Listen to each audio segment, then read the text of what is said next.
Hey there, this is John Henny, and on today's episode of Why I Love This Vocal, Coldplay and Fix You, coming up right now.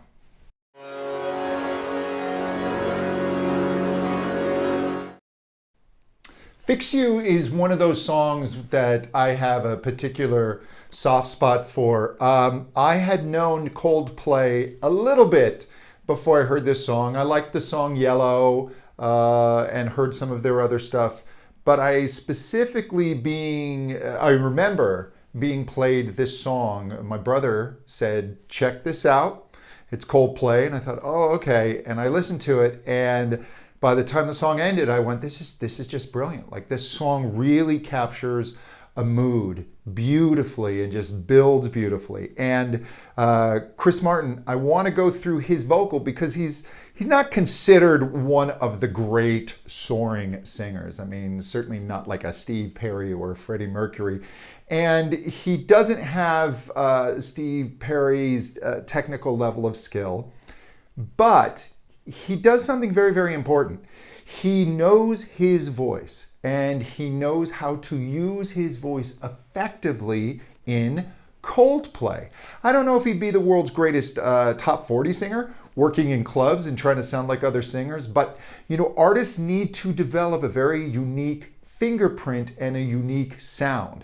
And he has certainly done that. And he has taken what you could argue are vocal weaknesses and made it work for him, or made them work for him, especially in this song. This and I think Yellow are two songs where I think his voice just really, really works well. The song itself is quite simple. It's really just a handful of chords. I think at the beginning, I think it's just 1, 4, 5, and a 6 chord. Yeah, and then the end, this is your face. So there's nothing crazy going on in the instrumentation. It's a very simple song, and it starts with a very simple atmospheric intro. And let's hear how he approaches that vocally. I'll take it back just a little bit. So an organ sound. When you try your best but you don't succeed. So what he's doing is he's really going with the expectation that's set up. In my last episode, I covered Stevie Wonder and talked about his Living for the City. And Stevie comes in from a mellow introduction, but comes in emotionally much higher than where the music is, to great effect. Here, Chris comes in right at the same emotional level as the music, and he does this really beautiful thing that's a hallmark of his singing. And we'll talk about flipping for a second. I spent a lot of time as a vocal coach getting rid of the flip in people's voices. A lot of time people have a hard time holding on to their voices, so they get that it flips rather than so the flip becomes a problem. So let's listen to his isolated vocal and see what he's doing. When you try your best but you don't succeed. So he flips. When you try, but then he's able to gently blend back into his lower register, or what's often called chest voice, which is much closer to the spoken voice. So he doesn't go, when you try your best and you don't succeed. He doesn't get stuck there. He's don't succeed. He's able to come in. Seed, not seed. But he also doesn't slam in seed. A lot of times singers, as they're coming in, their voice will suddenly seize up and they'll overuse the muscle. And he's really worked this where it's become a hallmark of his singing, and he's very good at it. So listen, he'll go very light, and then he's able to find his way back into his chest voice very gently. When you try your best but you don't succeed. When you get what you want but not what you need. And the reason I'm going to do this is when you're in falsetto, what's happening is the edges of the chords are barely touching. When you get, if I want to add a little more to it, when you get, and I'm increasing the depth and intensity of my vocal fold or vocal cord closure. And when I go for more intensity, rather than just the very edges touching, you start to get a little more depth in that vocal cord. It's hard to do though, because those muscles, we don't directly control them. So what's going to tend to happen is it's either going to want to be weak and and then when we go to add it in, we'll overdo it. And what Chris is able to do is just add just enough. Because if he didn't, get what you need, his voice would be like really floppy. There wouldn't be enough texture there. But he's able to say, need, rather than need just enough. When you feel so tired but you can't sleep. And you can feel it, you can hear it a little bit more distinctly on tired. When you feel so tired but feel so tired, feel so tired. He doesn't go, feel so tired or feel so tired. Yeah, it's gentle. But you can't sleep, stuck in reverse. And that is so cool. He barely hangs on to just enough vocal fold to have a sound. Verse. I mean, it's so gentle, but listen to it in the context of the music. Stuck in reverse. And if you listen to this organ, let me see if I can isolate that. Yeah. Listen to the breathy texture in the organ sound.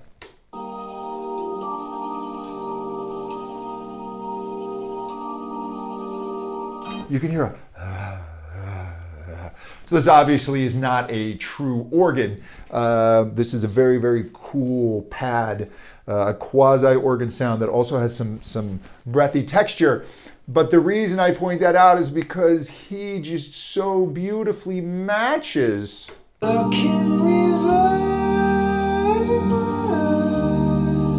his breathy sound blends so nice. And now, when he comes back into chest, because we're starting to add some more layers, listen, he comes in a little more intensely. And the tears come streaming down your face. A little stronger when he comes in.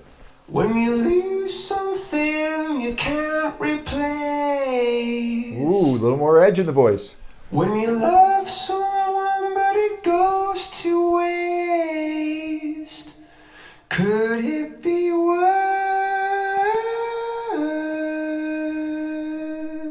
Yeah, that's hard to hold a straight pitch like that. Worse. Your voice naturally wants to vibrato, but he's able to hold that. You hear just the tiniest quaver at the very, very end, and so he's able to hold that. Hold that straight pitch. Vibrato actually makes it a little easier to sing. I know some people struggle with developing vibrato, but once I get that going in singers, vibrato actually creates a more relaxed condition. It's a slightly more natural condition in a very well-balanced voice. And in order to straight tone like that, you have to come out of that little balanced pocket just a fraction. And because you're slightly out of balance, it makes it easier to go even more out of balance. So he does a very, very good job there. Lights will guide you home and ignite your bones. I mean, they're doing a beautiful job. I think the drummer sings the backup vocals. I'm not sure, but that's just beautiful blending. And one thing that Chris Martin will do is, and good singers do, is when they go to sing within harmonies, they'll very often make their voice just a little more vanilla. In other words, they'll kind of remove a little bit of their personality out of it so that they can more perfectly blend with the second voice or however many voices are coming in, because singing solo is about standing out. And blending your voice is not about standing out. And they do a very, very good job of matching each other's phrasing, just the beginnings of the notes, how they come down, the timing, everything is really spot on. Let's listen to that again. Lights will guide you home and ignite your bones. Look at that. So when you have consonants like ignite your bones, that ch, ts, those very, very sibilant percussive sounds, if you're not spot on with the endings of your notes where you're hitting them, you're going to get this staggered ch, ts. But listen to them. There is no stagger in that. It's spot on. Ignite your bones, and I will try to fix you. Yeah. And just as I love that this is the title of the song is "Fix You," obviously.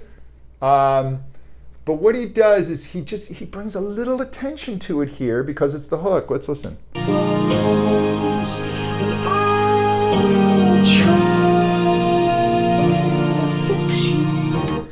He gives to fix you. He gives that note. He shortens it and kind of gives it just a little bit of to fix. A little bit of a pop, and he draws attention because it's the hook. It's the name of the song. To fix you, and he gives that fix some extra attention sonically, and you can hear it just kind of pops out from the rest of the track.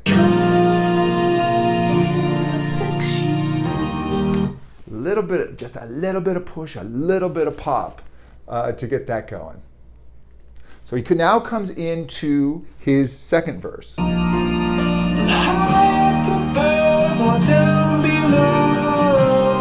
Listen, he's coming in stronger again. High up above or down below. Because the song's building.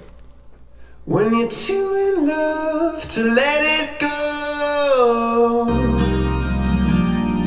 But if you never try, you'll never know. And then it's contrast. Now listen. He hits this one pretty hard. When you're too in love to let it go. Sorry, gonna take it back. When you're too in love to let it go. I mean, he hits "let it" pretty hard. He comes into his chest pretty intensely. But if you never try, you'll never know. But he doesn't come in there. And he does something interesting with the vowel. So the vowel is no. Right? And an O vowel will, as you come down, that vowel is going to tend to want to come a little bit to chest, especially if you hold it a little more wider, like no. But he holds it no. He purposely keeps that vowel more narrow, a little bit more towards the oo, which is going to help him stay in that more falsetto condition. Let's listen a little bit more closely. Never try, you'll never know. No. And the way singers pronounce words should be independent of their particular language or accent. Vowels have a myriad of shades to them, and masterful singers will use different shades of vowels to create different effects. If they want to sing louder or brighter or more gentle or warmer or headier or chestier, all of these different words that we use to describe vocal sounds, which don't always really serve us. That's why voice teachers end up arguing, because we're just arguing semantics. But the way that he uses that vowel to keep that note just very, very light and delicate is just really well done. Just what you were. Now that's interesting, because now he has worth, but he takes that vowel and puts a slight bit of He doesn't go woo, which is going to make it heady. He's and he's able to hang on to that note just a little bit. Just what you were. See how it's not quite as falsetto as previous points in the song? Let's listen to it in context. Just what you were. It's got a little more ring on it rather than what. It's what.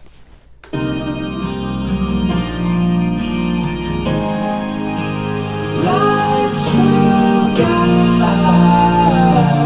you home and ignite your bones. Get phrasing together. And I will try to fix you. And the same thing, fix you. Puts that little emphasis on fix. He even just uses the sound of the word fix. As a bit of a musical hook. There are hooks within language. There's music within language. I really encourage singers to kind of dig down and even if you've written your own songs, look and see what the language are. Are there alliterations where you're using the same sound to begin each word? On the Stevie Wonder, I mean, when he comes in, I pointed out, a boy is born. And he uses that B as a percussive pop. He uses it to kind of drive his vocal. And here he's just using the actual sound of the word to kind of drive not just his emotional context, but the musical context that he finds himself in. And then, of course, then the song goes to where he just blends with everybody, and it's just this beautifully glorious. Tears stream down your face when you lose something you cannot replace. I mean, he's got you cannot replace. The P's, the C's, all those percussive things, all those voices, they're all lining up. I know that's easier done in the studio, but it's something that I really appreciate singers, especially live. They're really listening. Great musicians go through this process of being very self-focused. And great singers have to go through this, where you're really getting your voice together and you're learning to sing, and then you start playing with other musicians, and you got to start figuring out how you fit in with those other musicians. So you're still self-absorbed, self-focused, self-absorbed, of course, you're a singer, but you're self-focused, but you're beginning to listen to the other instruments, and then you hit a point where you are no longer focused on yourself. You are focused on the entirety of the piece, of the sonic environment that you're in, and the emotional environment, and the audience, and the performance, and everything blends into one. And that's how you really learn to blend. You're listening to the other singers more than you're listening to yourself. It's just really a great, beautiful, musically mature place to be. So this song, what I want you to get from this song is utilizing such devices as a flip. Now, people may argue, well, he's flipping because he can't sing it any other way. I don't care. Not in this song, because he has taken that flip and he's turned it into something really musical. He's also learned his way around it so he can blend back into his lower register without over muscling or making that sound clunky. It's actually so smooth, nobody notices it. He does some subtly beautiful builds in the song. It's not until the end does the song really reach its peak, and by then he's blending with all the other voices, so there's no longer a lead vocal. But within the lead vocal, he does just very subtle moves of bringing in a little more intensity, singing in a little stronger, playing with vowels to get different textures. Is something I just love in singers. I'm fascinated and obsessed with vowels and the acoustic sounds of vowels and the sounds of words. And great singers are. Again, see how he finds the music in the language. The song is subtle. This is not some barnstorming vocal performance, but within the subtlety, there is artistry in there. And as singers, need to be great artists. Great singers are great artists, and that's why I love this vocal. Hey, I'm John Henny. If you enjoyed this, please subscribe. It helps with my self-esteem. Also, you can also visit my website, johnhenny, JOHNHENNY.com, for more about me. And if you are interested in teaching voice, learning how to do this crazy voice teacher thing, I have a full Voice Teacher Academy online. It's called Contemporary Voice Teacher Academy. You can find out about it on my website. Just click on Teacher Training up on the menu, and I will see you in the next episode. So I'll show you why I love the next vocal, whatever it is. Bye-bye.